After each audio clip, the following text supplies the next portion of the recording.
பெரியவங்க சின்னவங்கன்னு எல்லாரும் சுலபமா சாப்பிடக்கூடிய ஒரு உணவு கொத்துக்கறி. வெள்ளாட்டு கறியை சின்ன சின்னதா கொத்தி மண் சட்டியில மசாலா வறுத்து கையால மசாலா அரைச்சு கொத்துக்கறி வறுவல் செஞ்சு களியோட சேர்த்து சாப்பிட்டா அவ்வளவு அருமையா இருக்கும்.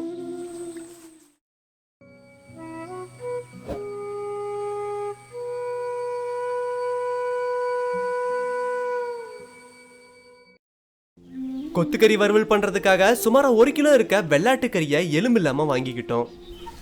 வெள்ளாட்டு கறியை தண்ணி ஊத்தி சுத்தமா கழுவி எடுத்துக்கலாம்.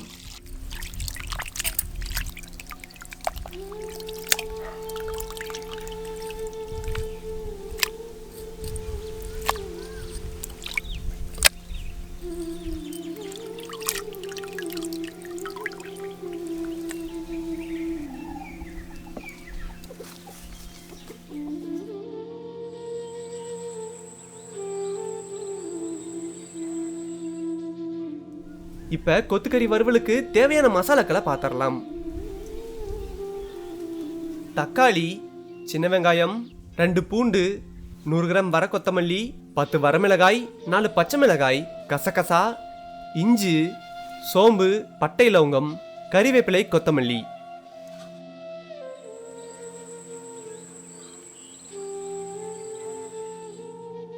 இப்ப வெள்ளாட்டு கறியை எங்களுக்கு தகுந்த அளவுல சின்ன சின்னதா கொத்தி எடுத்துக்கிட்டோம்.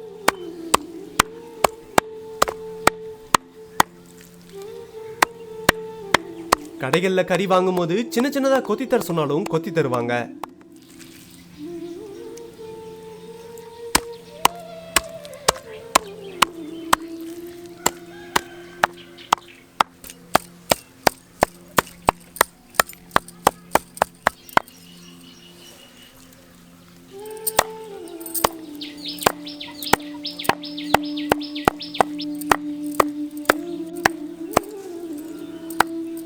எங்களுக்கு இதுவே போதுமான அளவா இருந்தது. அதனால இந்த அளவுல கொத்தி எடுத்துக்கிட்டோம்.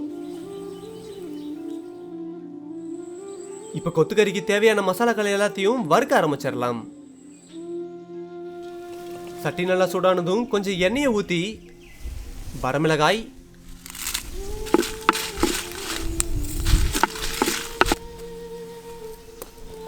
கொத்தமல்லி ரெண்டையும் சேர்த்து நல்லா வறுத்து எடுத்துக்கலாம். வரமிளகாய் கொத்தமல்லியை வறுத்தாச்சு. அரைக்கிறதுக்காக இப்ப ஆற வச்சிடலாம். இப்ப பட்டை லவங்கம், சோம்பு,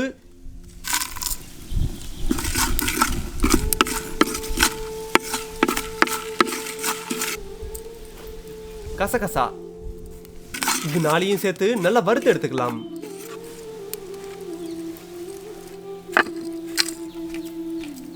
இப்ப மசாலாக்கள் எல்லாத்தையும் வறுத்துக்கிட்டாச்சு.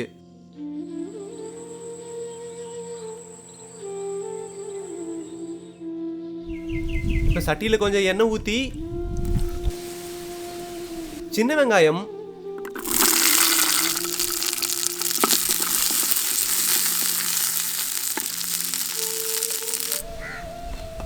தக்காளி ரெண்டையும் சேர்த்து அரைக்கிறதுக்காக வணக்கி எடுத்துக்கலாம்.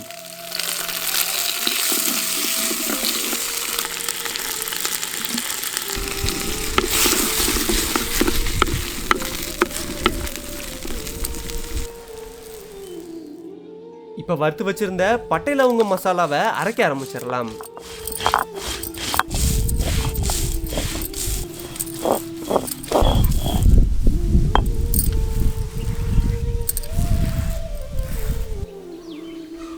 இப்ப வறுத்து வச்சிருந்த வரமிளகாய் கொத்தமல்லியையும் அரைச்சு எடுத்துக்கலாம்.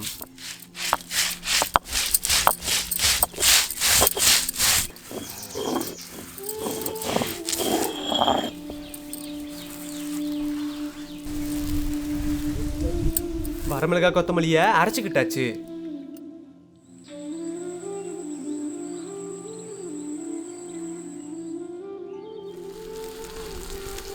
சின்ன வெங்காயம் தக்காளியும் அடுப்புல வணங்கிக்கிட்டு இருக்கு. இப்ப இஞ்சி பூண்டையும் அரைச்சு எடுத்துக்கலாம்.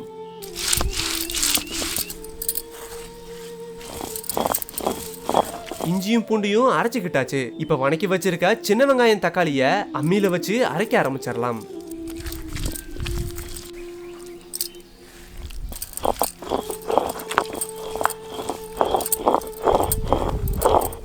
சின்ன வெங்காயம் தக்காளியையும் இப்ப நல்லா அரைச்சுக்கிட்டாச்சு. இப்ப கொத்துக்கறி வறுவலை சமைக்க ஆரம்பிச்சிடலாம். சட்டி நல்லா சூடானதும் கொஞ்சம் எண்ணெயை ஊத்திடலாம். எண்ணெய் நல்லா காஞ்சிருச்சு. இப்ப கொஞ்சம் சோம்பு சேர்த்துக்கலாம். இப்ப கொஞ்சம் கறிவேப்பிலையை சேர்த்துக்கலாம். இப்ப அரைச்சு வச்சிருந்த இஞ்சி பூண்டை சேர்த்துக்கலாம். இப்ப அரைச்சு வச்சிருந்த பட்டலவங்க மசாலாவை சேர்த்துக்கலாம். இப்ப கொத்தி வச்சிருந்த வெள்ளாட்டு கறியை சேர்த்துக்கலாம்.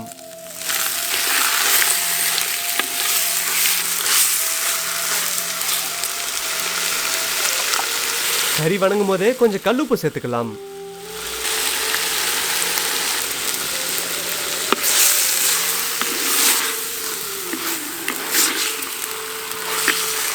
இப்ப கொஞ்சம் மஞ்சத்தூளை சேர்த்துக்கலாம்.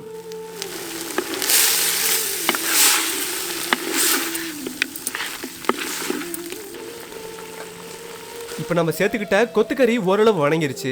இப்ப நம்ம அரைச்சு வச்சிருந்த வரமிளகாய் கொத்தமல்லியை சேர்த்துக்கலாம். கறி வேகிறதுக்கு தகுந்த அளவு இப்ப கொஞ்சம் தண்ணியை ஊத்திக்கலாம்.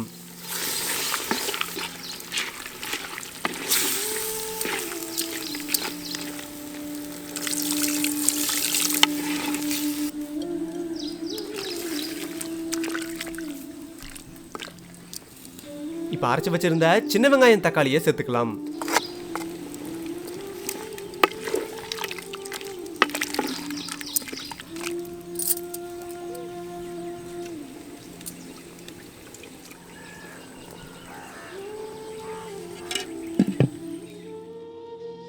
இப்ப நம்ம அடுத்து வச்சிருந்த பச்சை மிளகாயை சேர்த்துக்கலாம்.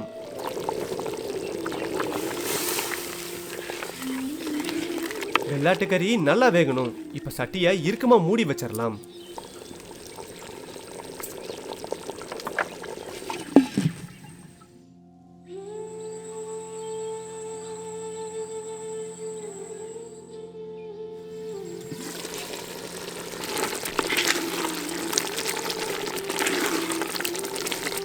இப்ப வெள்ளாட்டு கொத்துக்கறி நல்லா வெந்துருச்சு. இப்ப கொத்தமல்லி இலையை சேர்த்து இறக்கிடலாம்.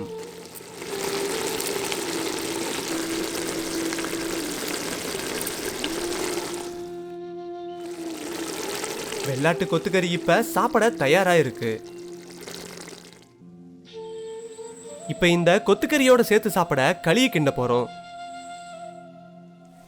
களி கிண்டுறதுக்கு 2 படி ஆரி மாவை எடுத்துக்கிட்டோம்.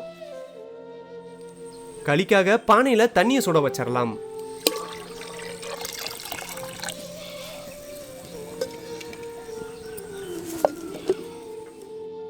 தண்ணி நல்லா கொதிச்சதும் கொஞ்சம் தண்ணியை தனியா எடுத்து வச்சிடலாம்.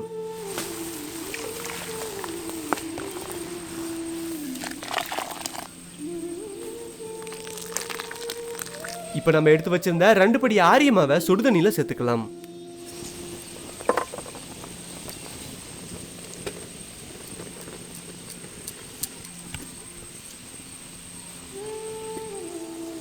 கட்டி பிடிக்காத அளவுக்கு களியை துடுப்பு வச்சு நல்லா கிண்ட ஆரம்பிச்சிடலாம்.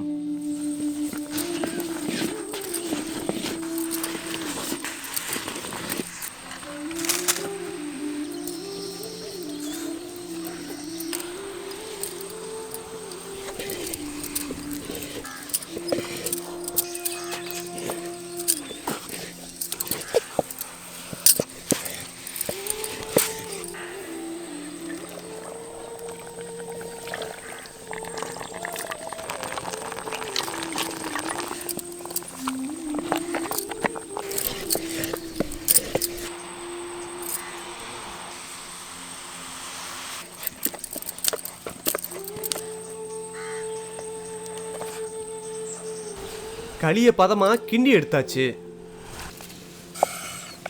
இப்ப களியை மூட்டு வச்சா சூடாறுனதும் சாப்பிட தயாராயிடும்.